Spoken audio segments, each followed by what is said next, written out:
there is no, at least inside my industry and my world, there is no one technology that does everything, right? If you had a perfect world, you can pick Salesforce for your CRM and everything would communicate. But that's what everything, and that's what the problem is, the larger problem. Nothing communicates, right? So you buy this system, and the system now takes a human to be able to engage it or enter it. So the integration of all the technology is also a big hole. Hey, it's Rocky. Welcome to Richer Soul. Today's guest is Chad Westbrook, who will teach us to build world-class teams.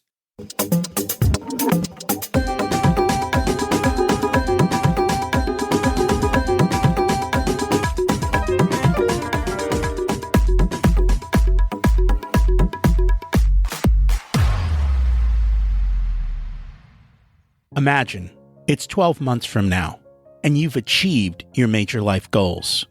How does it feel to be in the best shape of your life? To wake up energized, excited about the day?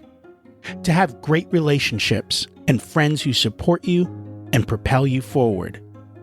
How does it feel to have an excess of money, to be able to make the choices you want? To be fearless and open to trying new adventures? Imagine being connected to the universe and it providing everything you desire. It's possible over time, and your past does not dictate your future.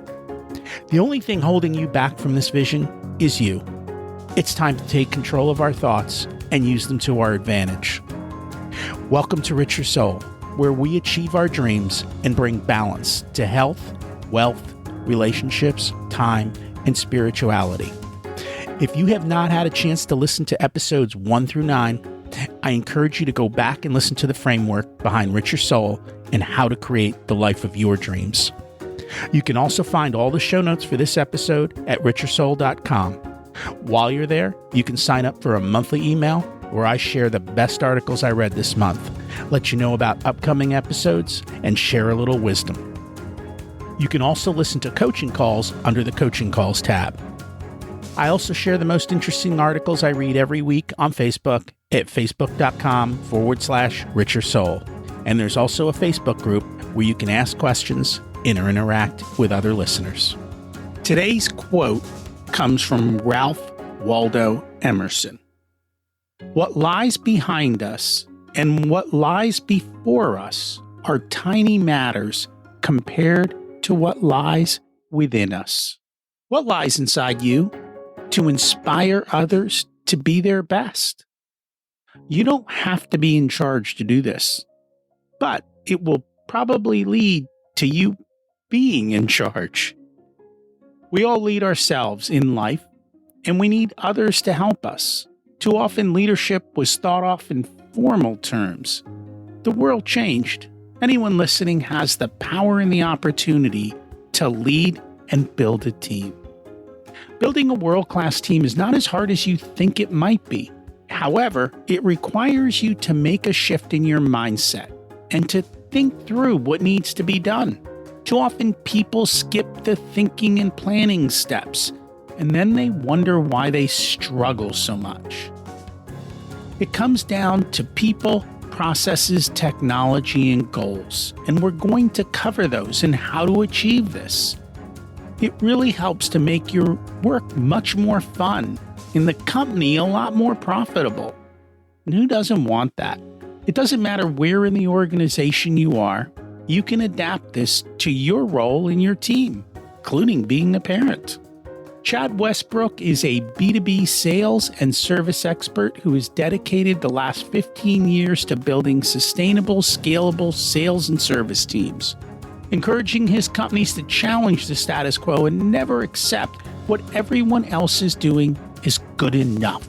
He has contributed millions of dollars in commercial sales and revenue year over year. His teams typically start with mid-level individuals, and within a short period, they were transformed into world-class teams producing results most companies only dream of. It's about getting in the ruts and figuring out our customer's problem. Chad has some of the most influential mentors in the industry help shape what is a proven process today. His methods are based on real world and experience and results that have and continue to contribute millions of dollars of commercial sales year over year. Let's meet Chad and learn how he does it. Welcome to Richer Soul, Chad Westbrook. It's great to have you join us today. Thank you very much. I'm excited to be here. And I'm excited to learn from you today. We always like to start at the beginning. What was it like when you were growing up, and how much did your family and school teach you about money? Ooh, that's a loaded question. All right. So what was it like growing up? I'll say I was in a typical American family. I had a brother, older brother. He's 8 years older than me. But I'll say it really started, I raced motocross. I saw it on TV one day and ultimately started riding dirt bikes and started growing into the sport. Very solo based, right? So it was basically me and my family that would travel every weekend to somewhere different in the Midwest, and then ultimately got to the point where we were traveling regionally, I'll say East Coast, Central, Texas, that kind of different stuff. And money always came into the process there because my dad would work literally like 18 hours a day. He would come home. As soon as he came home, he would get in the truck and drive me to a track until like 8 o'clock at night and then wake up at 2. And as a kid, I never realized the commitment that he made, not only like with his life and his energy and that, but the money, right? The money that it took to be able to travel around for what truly did kind of craft me into who I am today, right? But it was a hobby. As a 15-year-old kid, I didn't think it was a hobby, right? But it was just something I loved, I enjoyed, and my parents poured so much money into it to the point we would come home sometimes and the electricity would be off or the gas would be off. And as a kid, I never understood it, right? It was just life. It was just kind of where it was. But my parents made the commitment to take me to these races and do all this stuff, which, at the end of the day, my experience as a kid was awesome, but that was the intro that I had to money, right? Is that it was very slim. We did what we had to do. I remember sleeping in the back of like a van, right, at the racetrack because we didn't have enough money to get a hotel.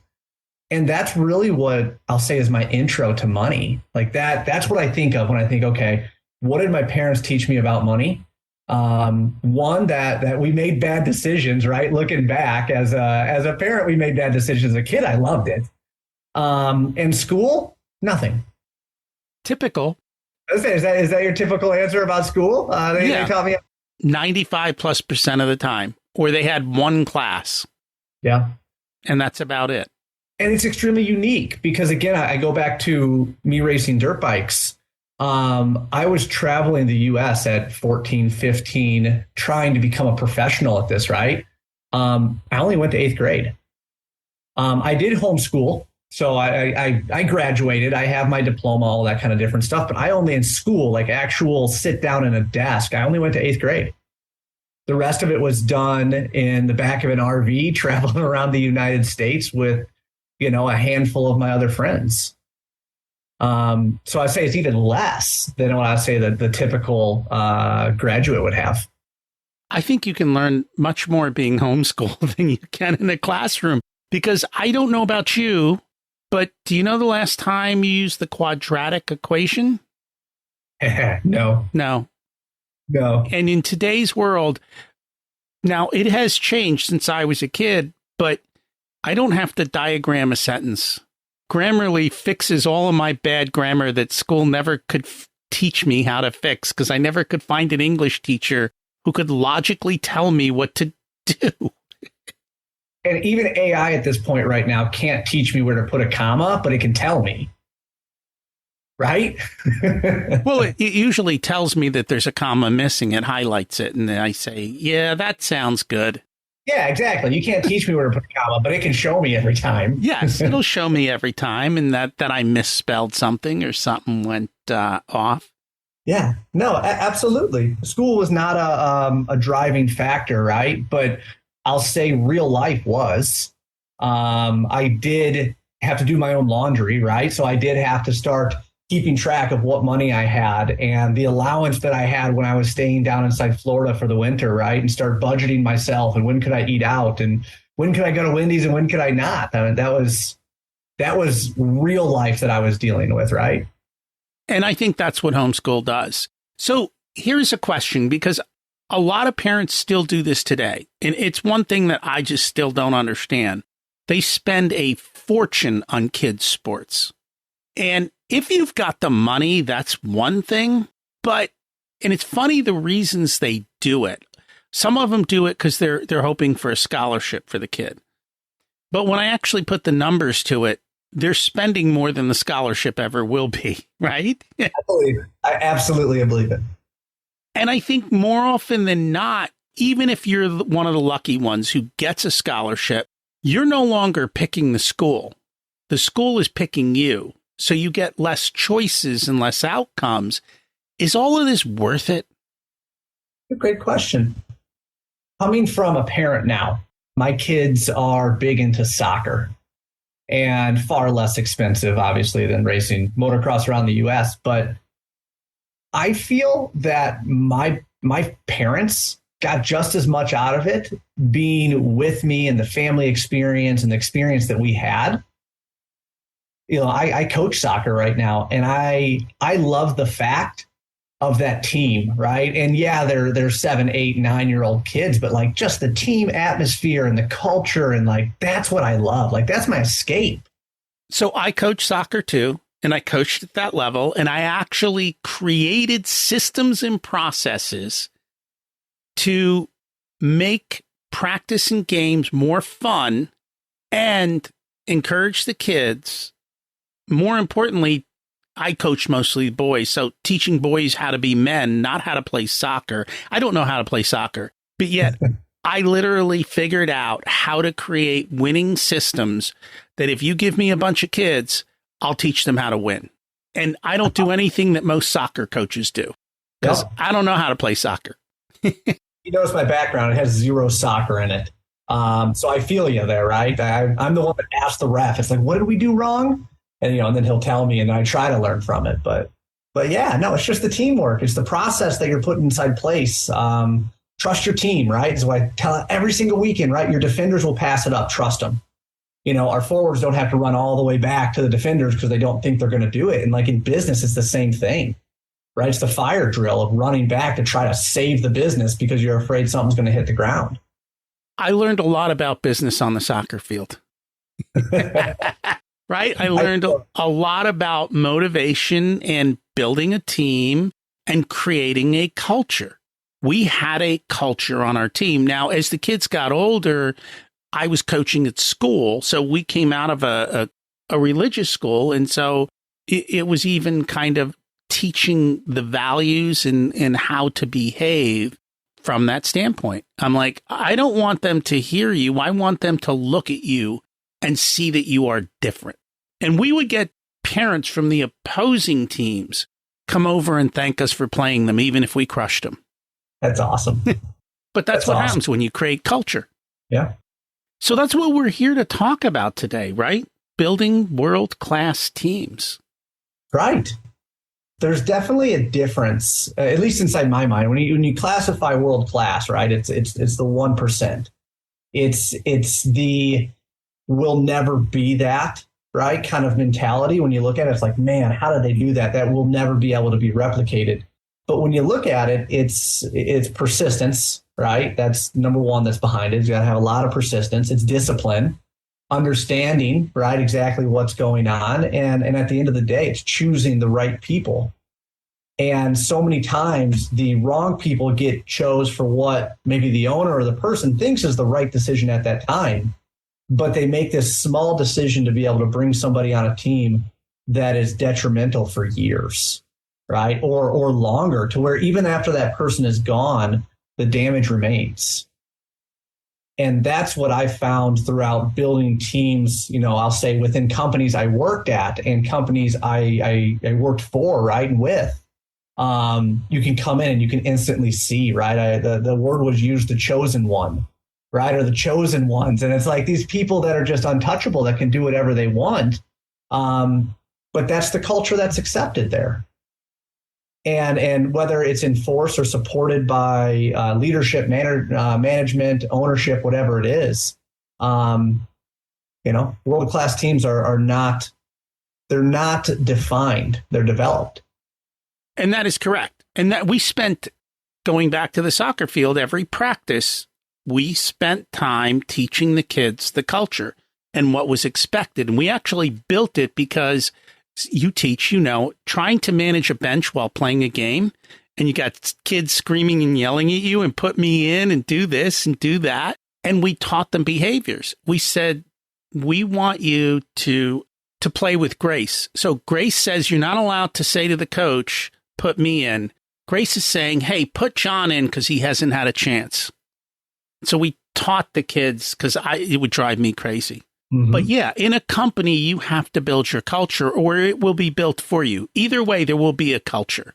The other thing I learned was, and this is what I saw with people who knew how to play soccer. They're like, oh, this kid's really good here. I'm going to put him there because that's where he'll excel. What I did was I saw where the kids naturally ended up on the field, and that's where I would put them. And I'd make up positions for them because that's what they were going to do no matter what I said. Right? People are the same at work, right? Certain people are always going to be whatever, and they have certain skills. And I think too often we don't put people where they naturally belong and where their natural talents may be. We put them on some path we've decided or some need of ours. This is close to me. So I'm heavy in the sales side, right? Operations, sales, that whole thing. And the one thing that I constantly see is the best salesman gets moved into the sales manager because he's the best salesman, right? Because it just makes sense. I mean, he's great at sales, so he just can teach everybody else how to do what he does, right? He became that individual most of the time, especially if you don't have a sales process. He's an individual warrior. And now you're putting him in charge of an army. He's going to think of himself first. And he can develop that, right? You can develop skills and processes and you can move there, but it's hard. It's really hard. So that's something I constantly deal with within my business, is taking these managers that were great at sales, that were the top 1%, within their company or whatever it is. And now they're struggling, wondering if they're even going to keep their job because they're in the wrong seat. So I spent the majority of my career in sales. And that was the number one problem. I'm like, you can't do that. Like, I get this, that's how they rewarded people. But I'm like, they don't know how to coach. They know how to do it their way. And again, it comes back to that comment of they're going to teach everyone to sell the way they sold, not the way that people naturally sell on their own or their particular skills in sales. They're forcing them into their mold that may or may not work for somebody else. And I've never seen it go well. Completely understood and agree. But the one thing they're really good at is selling the manager above them that they're the best one for that job. Oh, absolutely. Because it's an independent war. It's an independent battle. He ain't got no one to follow behind him. It's him selling himself. That's probably how he got great in the first place. So how do we fix it? We've already said the answer, right? Which is find where the person naturally gravitates. Find where the person naturally does their best work. Find where their enjoyment is at. Because if you can get them to a point of enjoyment, right? We've all been or heard about the individual that hates going to work, hates waking up every single morning, hates everything about it, but does it because he has to. That sucks. And I would never wish that on anybody. A lot of times they won't let people go do the things they love. Like they're blocked from even having that opportunity. Yeah. One thing that I saw early in my career is the buildup of fear, right? Like, man, you will never get anything better than this job. You guys are on the top level. We're getting ready to do amazing things, right? If you leave, you're going to regret it. And it just built this fear, right? Of like, oh man, there really isn't anything else out there. I hear how bad the labor market is, and I hear this and I hear that, and it creates this fear. And again, to me, it's sad, right? Because when people work with me in a non-cocky way, I feel that I do build the top 1% of teams, especially in my industry. So when someone works with me and learns the processes that we have, they're almost invaluable to a company, right? And we just talked about value too, right? They're almost invaluable to a company that's looking to build a culture like this, that can kickstart it and get it, but yet they don't know what's beyond their sight. That's hard. So what are the tenets of the system that you use and what you've developed? Tenets going into industry type of things? No, more so you've created a process to do this, right? Yes. What is that basic underlying process? Like, what are the key parts of it? People, number one. Number two, process. Number three, technology. Number four, goals. That is my 4-step process. So people are number one, because as much as we want everything to be automated and work, I'm not going to say never, because that's a bad word to use. It doesn't work like that. You have to have good people who have a common vision, who are sitting in the right seats on the bus and understand what their role is. So the first thing is to have people that are aligned. I went through a personality assessment that was massive. And I've been through PI, I've been through DIS and all kinds of different ones. This one was based on DIS, but I loved it because they referred it to birds. And it was, the D was an eagle, right? High flying, big risk. If he's going down in style, right? And he's going to pick up a bear, right? That was your high D. The I was the parrot. That's the individual that'll just talk. He's he's in a room, right? The S was the owl, analytical, right? Extremely analytical, doesn't take risk. He'll sit there and watch the mouse for 12 minutes before he moves, right? Just to make sure everything is absolutely perfect. And then the last one, C, was a dove. And a dove that wants harmony, a dove that you can't tell, right, that they're stressed out or anything else. So they're almost one of the hardest ones to be able to read, because inside they're screaming. But you'll never know it until they absolutely break. And that was a very easy way, right, for me to be able to take all the different letters and things and just say, break them into birds. And in one of the companies that I was in, we went through the whole thing and we put birds on every desk. That was the first thing. And the rule is when you walked into someone else's office, you had to transform into the bird that they were, right? So if you came into my office, I was an eagle. That means I did not want analytical information. I wanted high level, big information. If I walked into the owl's office, I had to change what I was saying. Even though I'm big, I have to get analytical and give them all the information that they need, or they're going to get stalled and not be able to move. So understand, it's just not people, right? It's just not making sure they're in the right seat. It's the personality. And the personality is dictated by how they grew up, what experiences they had, right? What positions have they had inside the past? All of that feeds into the personality and where they fit best in the business. I'm in a mastermind group. And this comes up all the time where I'm like, oh, you're this. That's why you're having that struggle, right? High Ds run over people, right? High Is are very social. So if you don't acknowledge them, they're going to be upset, right? And so it's understanding the people and where they belong. S's are good in jobs that are constant, like there's not a lot of distant. Yeah. They're good at showing up and doing the standard work over and over again. You put a high D in that job, he's going to blow up the system. So you've got to put the right people in the right seats, but it's understanding who they are. Stop trying to put square pegs in round holes. Yeah. And that also doesn't mean that the I, right, or the D or anything else can't be in sales. They can, but it all depends on the product that you sell, right? It all depends on, and not even more important than that, it all depends on the person you're selling to. Because I can go in there and pitch some big high level, I'm going to change the entire world thing. And guess what? I'm sitting down with a guy that needs it on a spreadsheet to be able to understand the risk. I lost the sale. Doesn't matter how good it was, how great it was, how cheap it was. Nothing matters because I didn't connect on their level. It's a lot easier when the bird's in front of you. It is. We literally put it on the desk, on every single desk. It was fun, though. I mean, that was the culture that we had, right? We all made the commitment that we were going to do our best to communicate inside the other individual's language. And that's the culture that we accepted. And we did it because we wanted better communication internally. That ultimately was the problem that started all of this. Mm-hmm. So the next thing you talk about is creating a process, especially a process that's repeatable.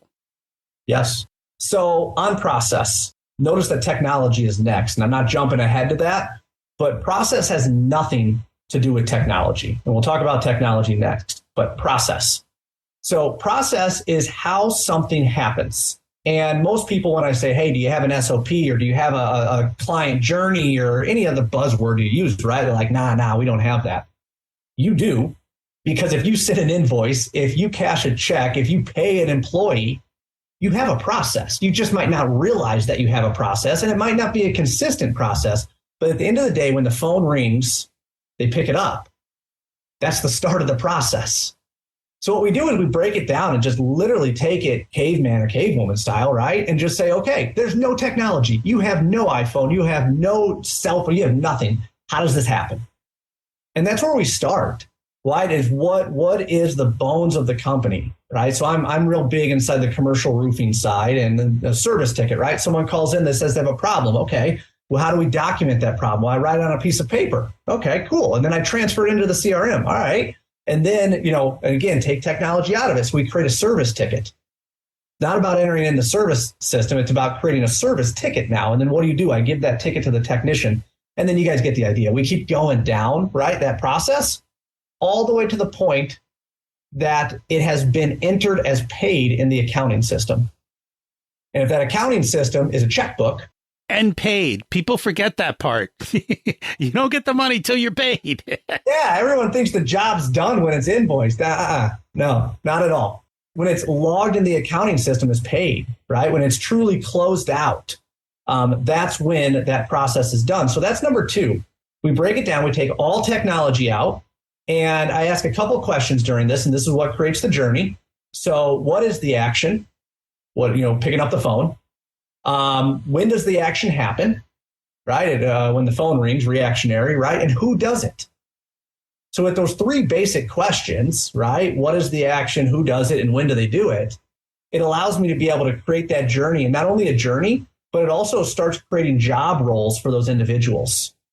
Of when does it happen and when does it happen within that journey, right? It's like, oh, well, we don't inspect the building until we do our first sales meeting.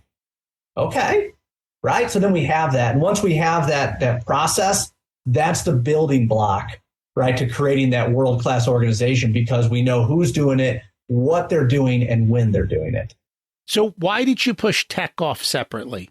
Because technology is one of the biggest problems that I have, where people buy technology because of a couple different reasons. One, they think it's going to fix their process problem. And clearly, I just said technology is not a process. Technology is there to be able to improve your process, right? Make it easier, make it more efficient. And what happens is people buy technology. A lot of times I see technology sold as a process, and that's really scary to me, because when they sell it as a process, what happens is the receiving end, if they don't understand these four crucial points of the business, things like, oh man, this is awesome. This is exactly what we need. I can buy this, plug it in, and everything works. And the only thing you do is confuse your employees and slow your billing time down and mess your accounting up, right? And everything else the technology integrates into. That's why technology is always behind the process, because we're going to build the process Stone Age style. Then we're going to start taking the technology and say, okay, we got this technology. We have Pipedrive as a CRM. Okay, where does Pipedrive go in? Why does it go in here? And what does it do? Right? Does it really help the business? So when we start plugging the different technology in, a lot of times what we find is like, oh man, this technology actually does the same thing as this technology. Right? And then we got to make the decision. How do we clean that up? There is no, at least inside my industry and my world, there is no one technology that does everything. Right? If you had a perfect world, you can pick Salesforce for your CRM and everything would communicate, but that's what everything, and that's what the problem is, the larger problem. Nothing communicates, right? So you buy this system, and the system now takes a human to be able to engage it or enter it. So the integration of all the technology is also a big hole.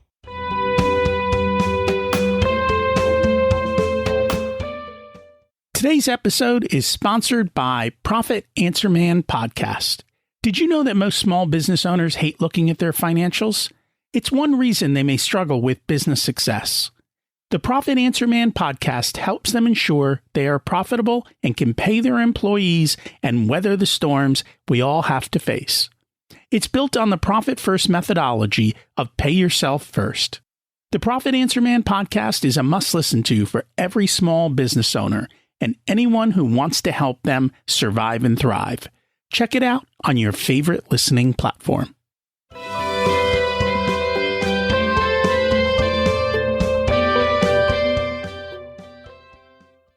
Yeah, until you're big enough to build your own systems, which you have to be pretty big.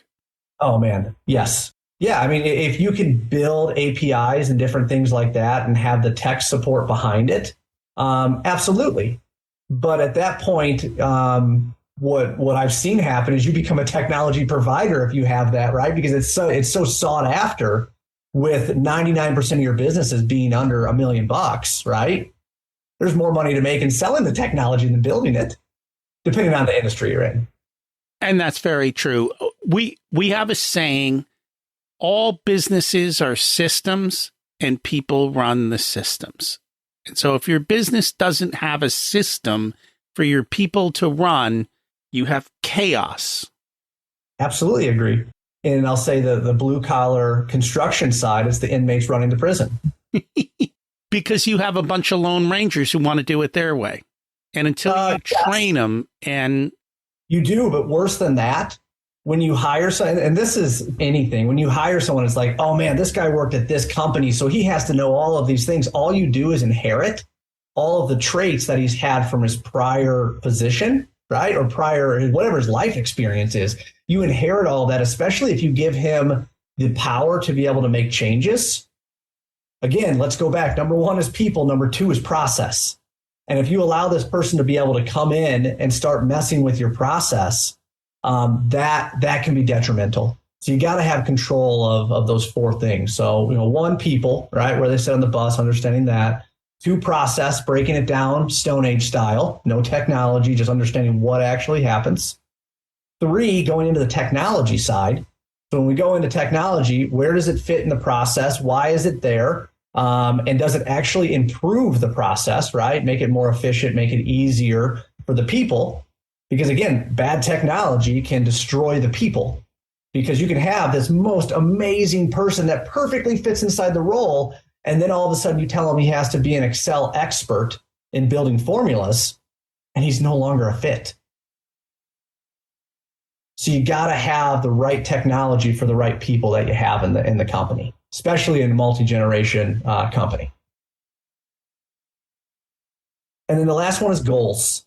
I'm a huge believer that everybody from the janitor to the owner needs to have a goal.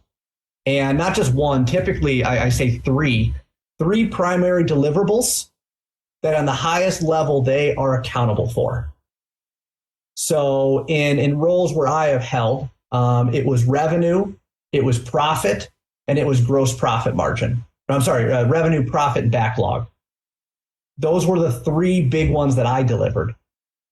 And what I had to do is look at my team and delegate those three down. So when I look at revenue, right? So how do I get revenue? Well, one is sales, right? Because in order to have revenue, I have to have sales.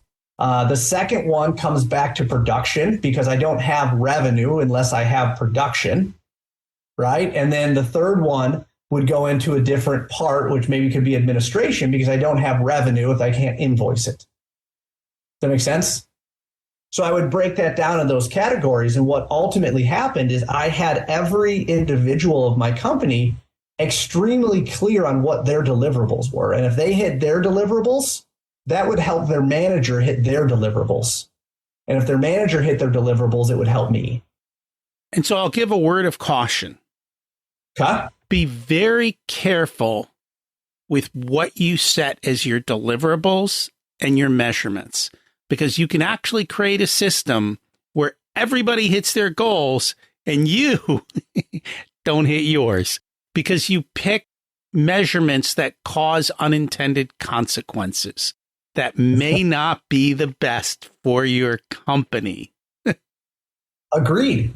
100%. And the sad part is I lived this, right? Where I created this and we created all of these great things. And all of a sudden, all of the foremans, so I'm going to exaggerate this a little bit, right? But all of my service crews were hitting all of their goals that they needed to hit in the revenue side, but they were missing them all on the gross profit side.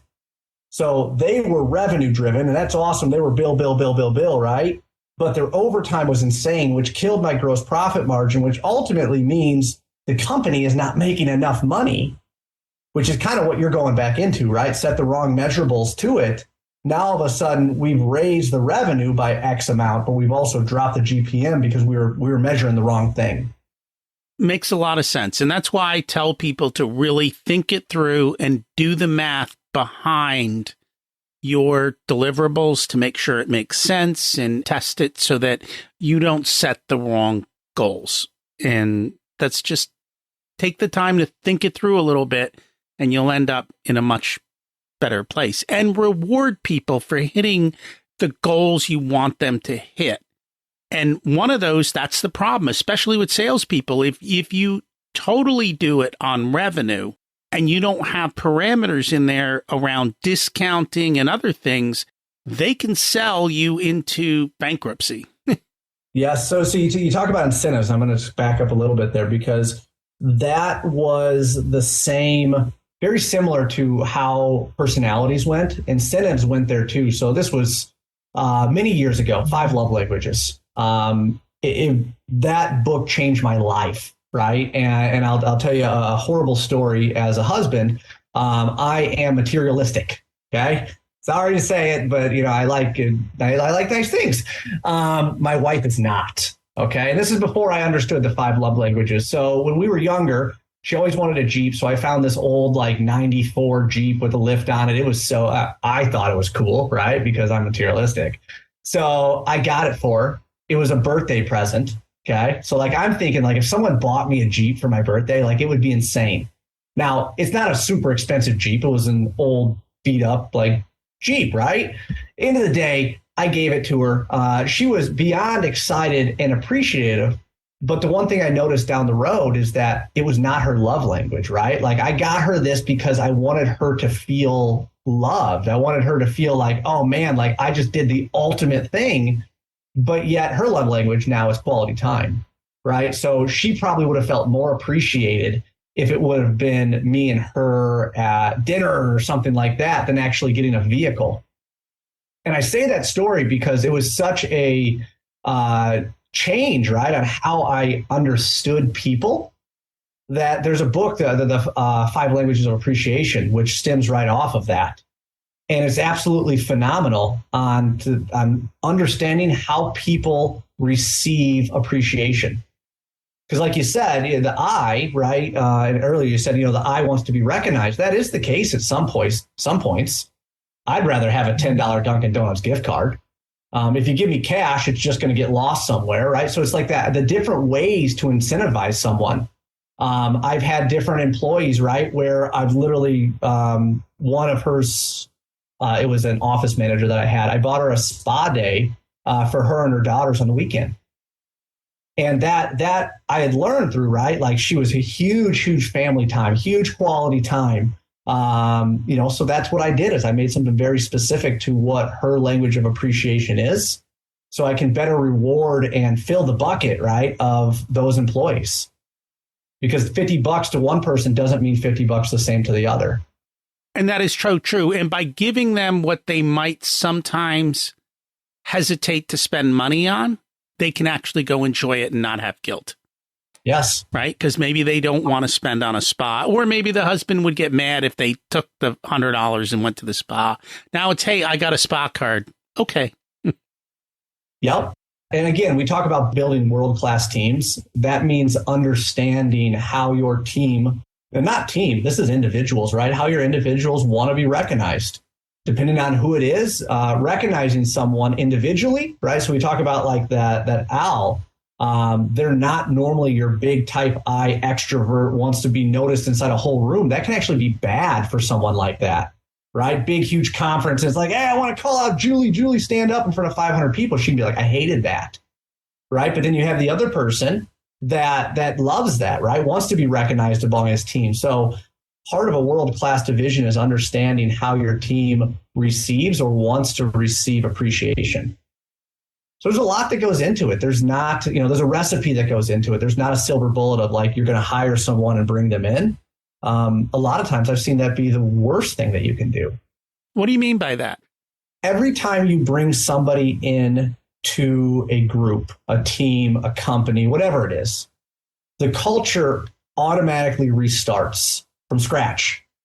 It doesn't matter what the culture was yesterday. It restarts when that new person enters the room. Because we've all heard or had an individual come into the team, which has completely changed the dynamic. They maybe don't believe inside the same things. They maybe are not aligned to how you guys are operating, or they challenge everything that you do, which in turn could be great. But how the team recognizes it, how they react to it, the emotional side to it can absolutely destroy the culture that has been built. So you got to be really, really wary of that, of the people that you bring in. How well do they mesh with the team? How well do they mesh with the energy? And a lot of other factors that come into it.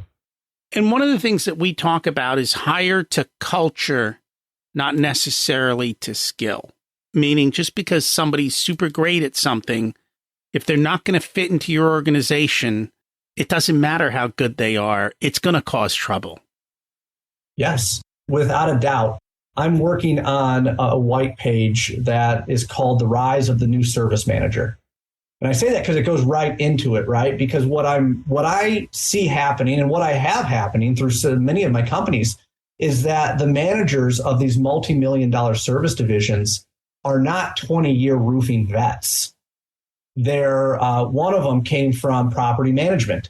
He was good at managing people. He was good at managing teams. He knew how to put the right people in the right spots, right? That to me is hiring for culture, because if you have the right skill set or the right team, he doesn't have to be a roofing expert if he has roofing experts on his team and he knows how to correctly utilize that knowledge to accomplish the job.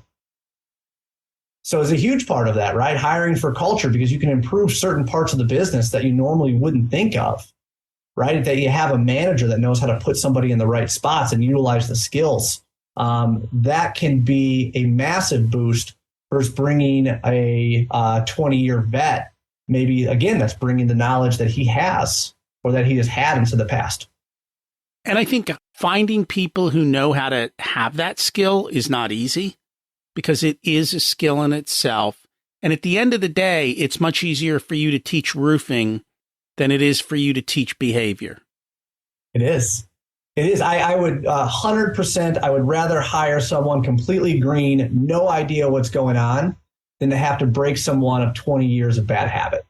It's so much easier to do that. Now, you can have a perfect resume, you can have all this kind of different thing, but if you walk in and you're egotistic or whatever it is, right, that I feel is going to disrupt the team, you're off. Doesn't matter how good you are, how affordable you are, whatever other measurement you're looking for. It doesn't work because it'll be detrimental to me for years. And so most of what you're talking about, you've actually done with blue collar teams. Yes. Yeah. My whole career. So we talked about being homeschooled, right? So I started working in the construction field when I was 15. Started out in CAD and layout for dirt work for schools, different things like that. Got sucked in kind of through a friend on asphalt. So I was doing residential and some little commercial on asphalt, and then networked my way into the roofing side. And there's a joke that you don't choose roofing, roofing chooses you.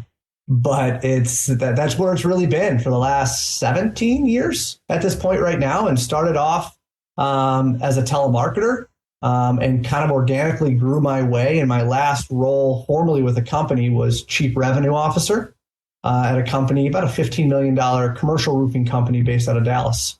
So I've been there, I've done it, I've had to be inside the ruts. And that's a huge part of what I do. I'm still in the ruts very much with, the teams that I'm working with, because it changes every day. COVID flipped our world upside down with materials and, availability and all kinds of different stuff that play. It changes. It changes a lot.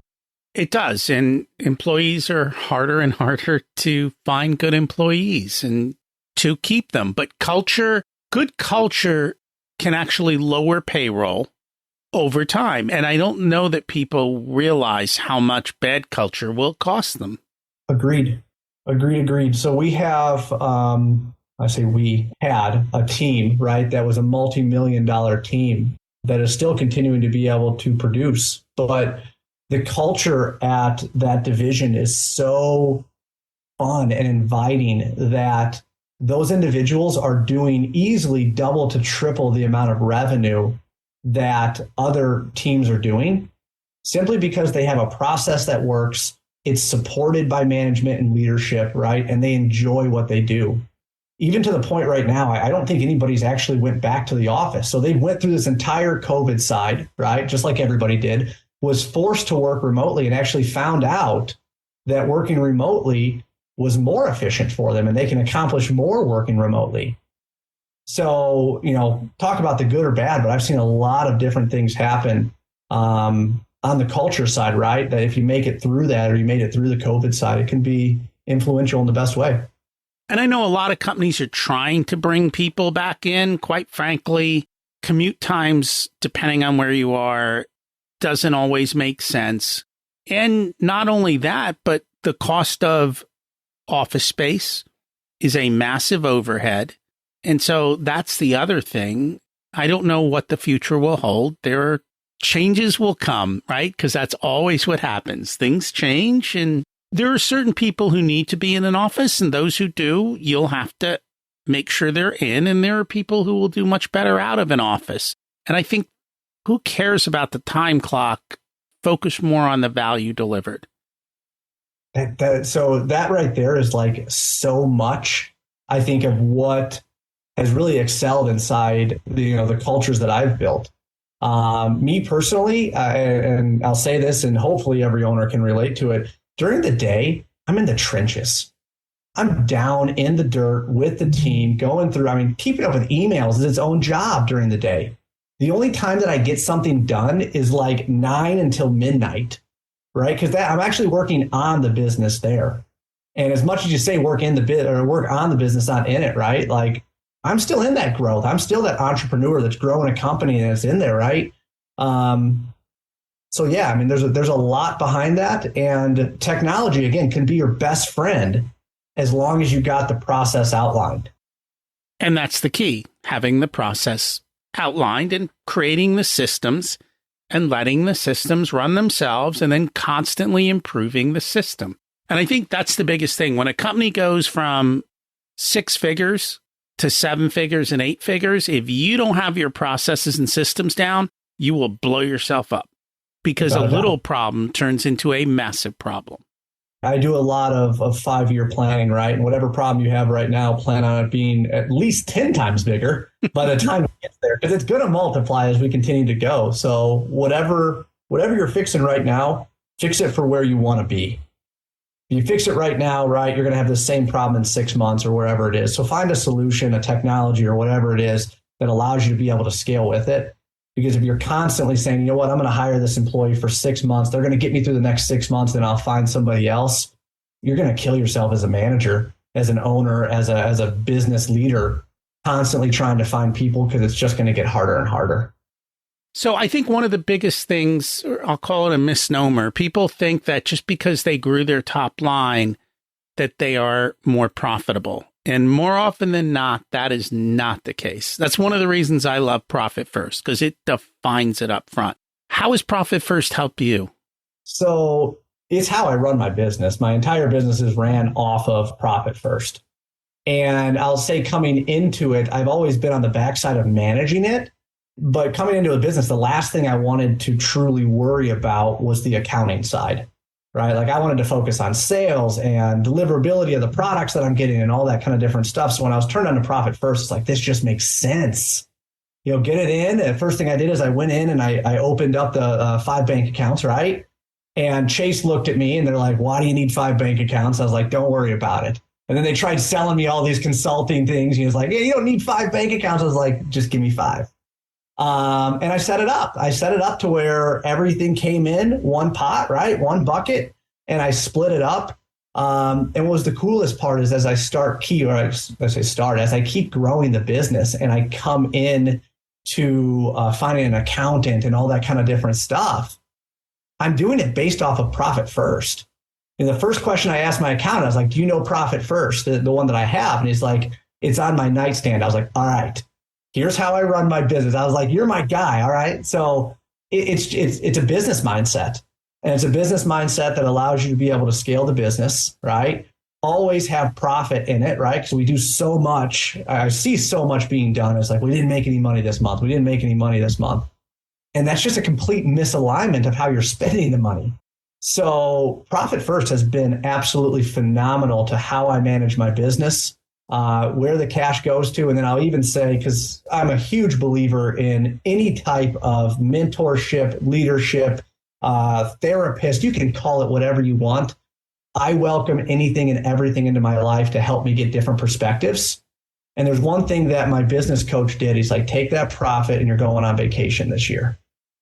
Right. And it's like, I've never done that. Right. I've always just put it on a credit card or something like that and then freaked out next month. It's like, oh man, now I got to pay this big lump sum on the credit card because I don't want to pay interest on it.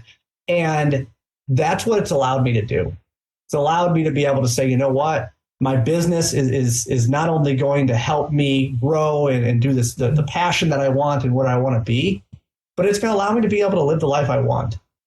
And profit first, 100% is the best choice I made when I opening the business and then scaling it. And profit first is nothing more than a process. That's right. That's all it is. Yeah, that's all. I mean, again, we can dumb it down, but it's 5 buckets, and all money goes in one bucket, and you split it up. Yeah, right. And one of them you don't look at, you don't ever look at, and that's okay because you're not supposed to look at it, right? That's the process, and you don't look at it. So yeah, I mean that's it. It's nothing more than a process, right? And I'll tell you, I do got the right person. People come first. So when I did it, I don't want to worry about it. So you know what? I got the individual that helps me reconcile the books at the end of each month. And I say, hey, each Friday, I want you to come in. I want you to take this here. And I give her the percentages on where it goes. It's done. Nice. There's actually, they've partnered with a bank now that'll do it automatically for you on a set schedule. Really? Yeah. So you don't even have to do it anymore. It just does it automatically. Oh my God. You have to share that with me after this. Because it's Relay Bank. Yeah. Yeah. Okay. That's what they do. That was one of my biggest frustrations when I was getting in here. I was like, I don't want to do it every week, right? No. Okay. There you go. You just helped me. I even got more efficient. That is where technology is going to come in and help me. That is what it is all about, is that. Is there anything that we should have talked about that we didn't get a chance to?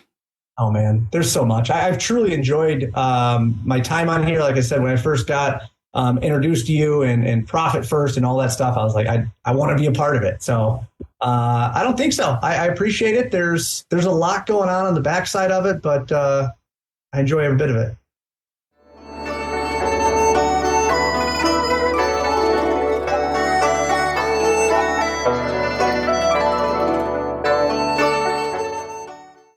It's time to learn the secrets of life. What's your secret to living an abundant life? Find something every week that you enjoy and don't ever put it off. Yeah, too many people wait for the top, I'll do it when, instead of I'm going to do it now.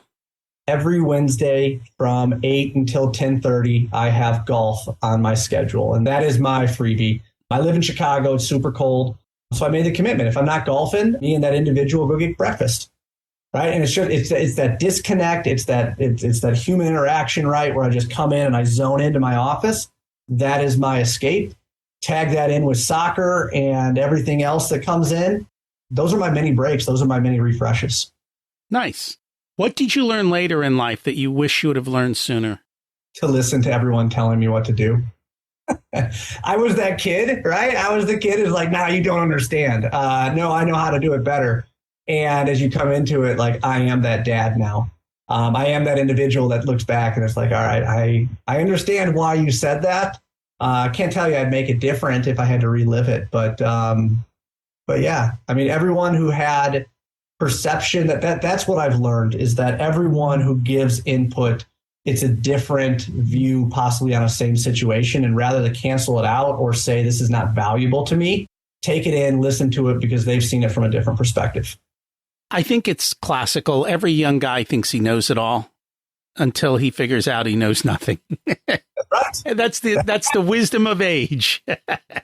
If you were to give an 18-year-old one specific piece of wisdom, what would it be? Oh, man. This is a really hard one.